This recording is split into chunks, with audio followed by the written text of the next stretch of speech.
What's going on, y'all?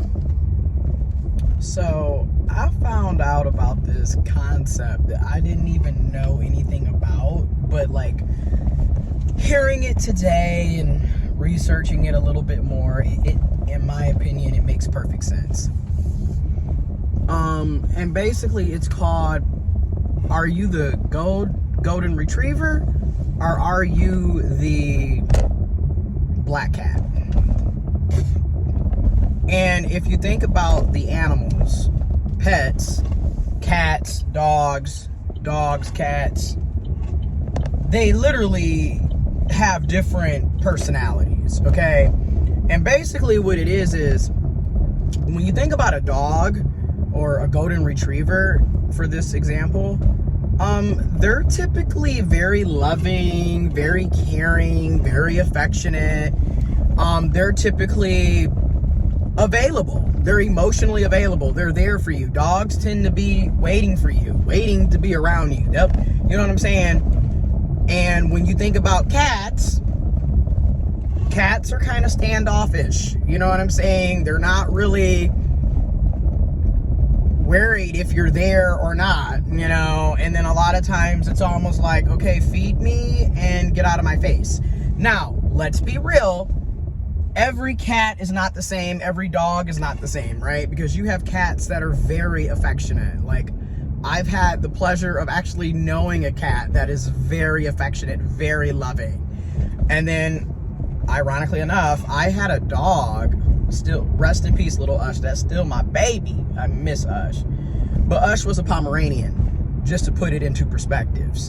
And if you know anything about little dogs, they can kind of have the persona of a cat, in the sense of they can be very standoffish and rather mean. Not all the time, but you get where I'm going with this, right? So when it comes to dating, are you the golden retriever or are you the cat? And oftentimes I have been the golden retriever. And then there's this whole conversation around when it coming from a cis-het lens, right? Cisgendered heterosexual lens.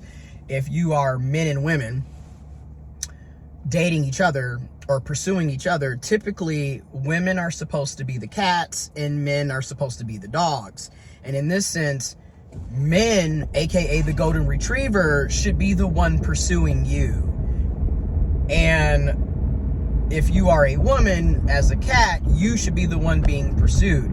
And then it went further into, he needs to like you way more than you like him. Or even if it's a little more, he still needs to be the one that likes you more. And the theory behind it is, if he likes you more, at least in the cis-het world, then he's more likely to be, the relationship is more likely to be healthy.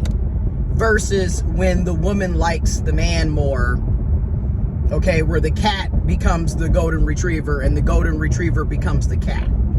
And a lot of times when I hear these relationship advice videos, it's coming from a cis heterosexual lens, and it completely negates people that are not cisgendered, people that are not straight, which is very problematic because everybody's not cisgendered and everybody's not straight. So when you're sitting up here listening to these videos as an intersex gay man, it really doesn't pertain to you half the time. And then what also doesn't make sense is we're always trying to gender things that aren't really gendered.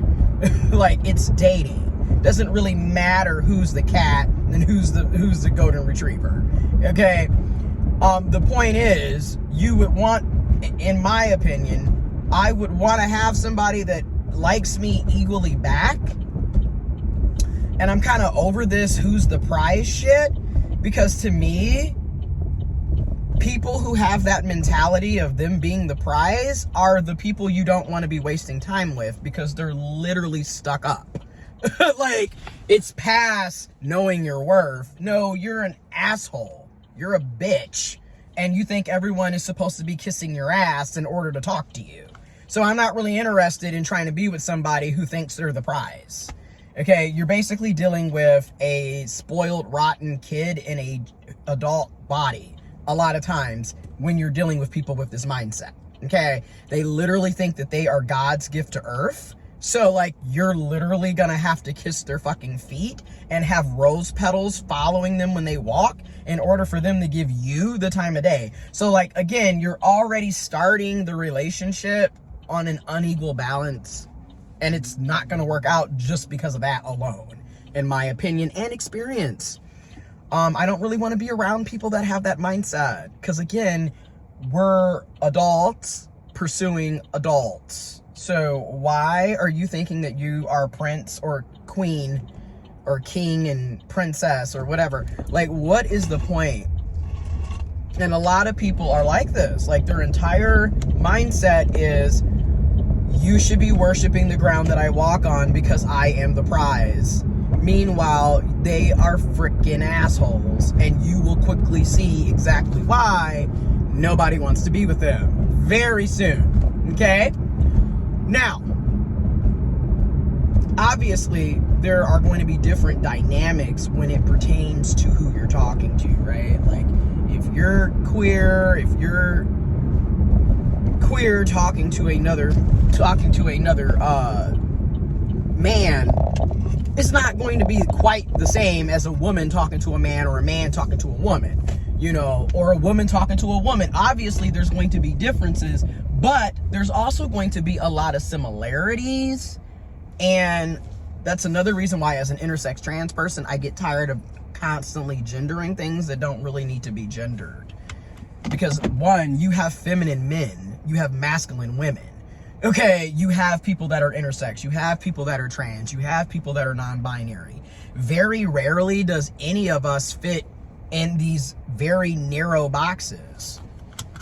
And we leave out a lot of nuance when we're constantly trying to put people in these very narrow, rigid boxes.